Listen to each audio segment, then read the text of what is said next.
Romanos 7,16, uma certa parte do texto fala assim: se então faço o que não quero, já não sou eu mais quem o faz, é o pecado que mora em mim. Percebo assim a seguinte lei no meu caso: quando quero fazer o que é certo, está presente em mim o que é mal. Eu realmente tenho prazer na lei de Deus, segundo o homem que sou no íntimo. Mas vejo que em meu corpo outra lei guerreando contra a minha mente e me levando cativo à lei do pecado que está no meu corpo. Homem miserável que sou, quem me livrará do pecado que é submetido a essa morte? Dou graças a Deus por meio de Jesus Cristo, nosso Senhor. Assim com a minha mente, eu mesmo sou escravo da lei de Deus, mas com a minha carne, escravo da lei do pecado. O mundo está contaminado com o pecado. E, infelizmente, até na igreja atual ele está presente com mudanças de comportamentos, e aí ela se acomodou e assim se renova cada dia com movimentos, e Cristo deixou de ser o centro das atenções. Hoje muitas pessoas vão a igrejas porque existem atrações, cantores, pastores famosos que têm seus preços, seus custos, fugindo da rotina cristã. Renite alérgica. É preciso despertar, o avivar para combater essa corrupção em nossa espiritualidade e destruir os normais. O espírito mundano dominando com festanças. O pecado. Isso ocorre em muitas igrejas, mas precisamos nos atentar para nós mesmos, em primeiro lugar, pois já temos muito a falar do que somos, de como agimos, e muitas vezes não estamos corretos. É constrangedor o assunto, é triste, Deus está triste com isso, portanto é hora de se corrigir, de aprender, despertar para ser salvos, para sermos salvos, retornando à verdadeira essência da única salvação. O arrependimento verá pela dolorosa, né, solução. Deus é amoroso, bondoso e justo, mas ai daquele que cair sob a ira dele. O pecado está batendo as portas com desvios pecaminosos de quem deveria pregar o evangelho. É prostituição, é bebedeira, é farra, flagrantes que estão acontecendo, até matando, assassinando pessoas, tentando encobrir, roubando dinheiro da igreja, que seria uma coisa abençoada, mas se tornou próprios de uma moda assim mundana, encravando no cristianismo um calvário de pecado e aberração. Se antes eles estavam cheios da espiritualidade, agora são como carroças vazias que só fazem barulhos, contaminados, desonrando funções e unções, dormentes, mornos, sepultando a vida da graça em pecados praticados a cada hora, minuto, segundo, porque o pecado é rápido e quando aconteceu já era, mas não continue nele. Se arrependa e volte à sua essência. Não alimente pecados. Não façam isso. E não tente justificar na maior cara de pau que o que antes era pecado hoje já não é mais. E assim para de se confessar diante do Pai, pois está ciente do seu erro. Que gosta do que faz, que ganha com o que faz sucesso com o que faz, não conseguindo mais fugir do pecado.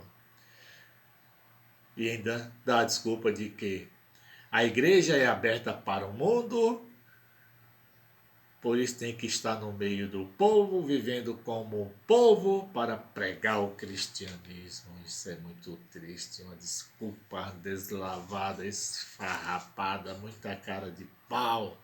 Não sou melhor do que ninguém. E ainda estou sujeito a pecar também. Por isso tenho que ter cuidado, orar muito.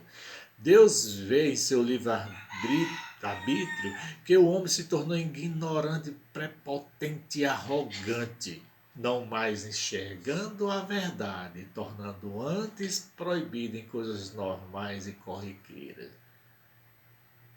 Quer ver uma coisa dura, direta, bíblica, que você não pode me contestar? É bíblico?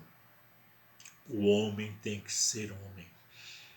Mulher tem que ser mulher, como foram criados. Vai contestar? Está aqui. 1 Coríntios 6, 9 e 10 fala. Ou será que vocês não sabem que os injustos não herdarão o reino de Deus? Não se enganem. Os que praticam imoralidade sexual, os idólatras, os adúlteros, os homens que se submetem a atos homossexuais, os homens que praticam homossexualismo, os ladrões, os gananciosos, os beberrões, os injuriados, os injuriadores, os extorsores não herdarão o reino do céu, o reino de Deus. Quer mais?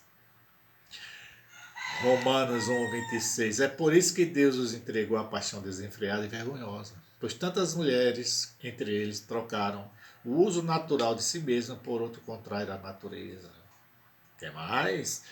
1 Coríntios 6,18. Fujam da imoralidade sexual.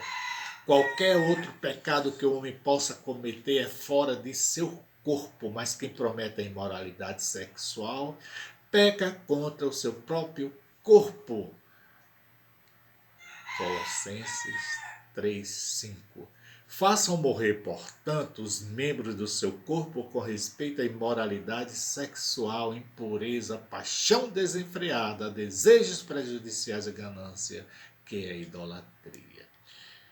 Tiago 1:14-15. Mas cada um é provado ao ser atraído e seduzido pelo seu próprio desejo. Então o desejo, quando se torna fértil, dá à luz o pecado, e o pecado, quando consumado, produz a morte. A espiritual em primeiro lugar. 2 Pedro 14:15. Olha, os olhos deles estão cheios de adultério, são capazes de parar de pecar, e eles seduzem os que estão estáveis. Seu coração foi treinado na ganância, são filhos amaldiçoados, abandonaram o caminho reto e se desviaram, seguiram o caminho do filho de Beor, Balaão, que tomou a recompensa, que amou a recompensa de fazer injustiça. Definido?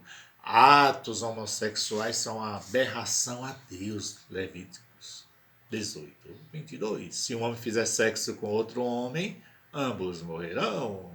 Oh, triste, doloroso, forte.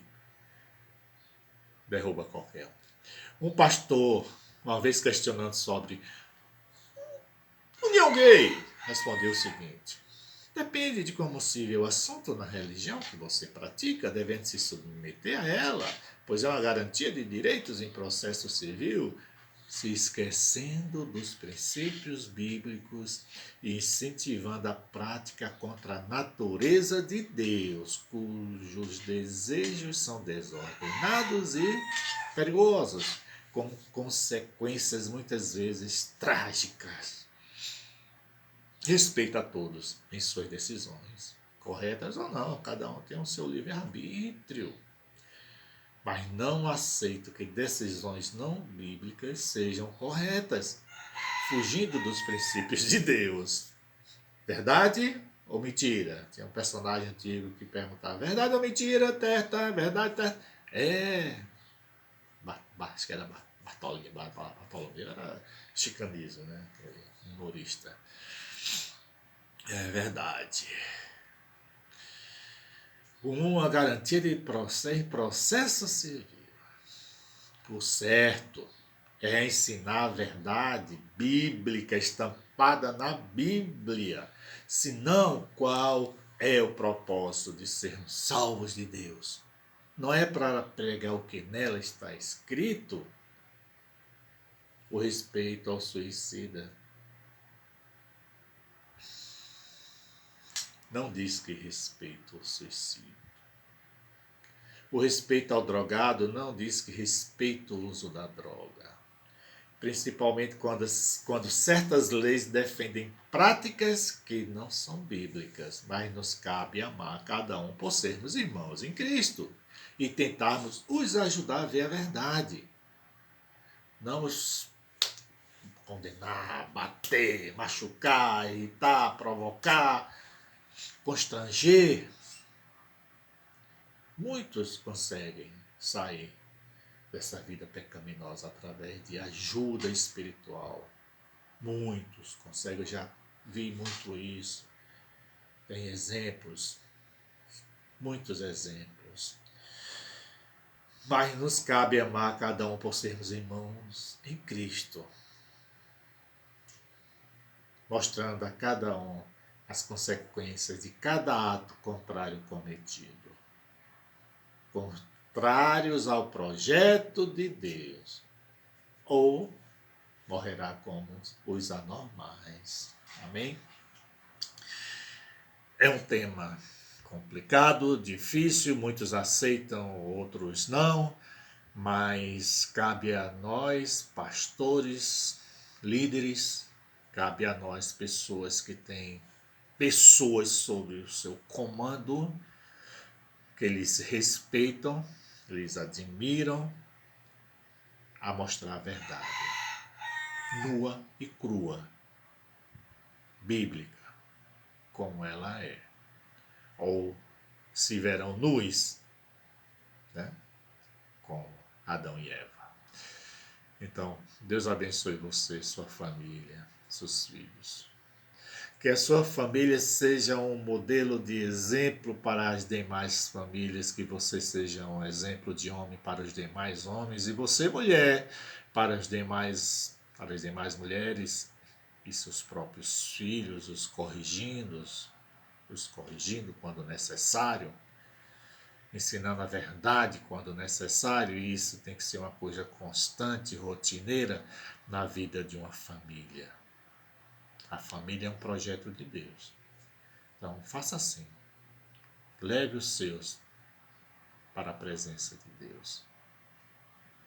Amém? Siga, comente, compartilhe, critique. Isso é uma coisa que ajuda muito a crítica. Muitas vezes destrutivas, outras construtivas.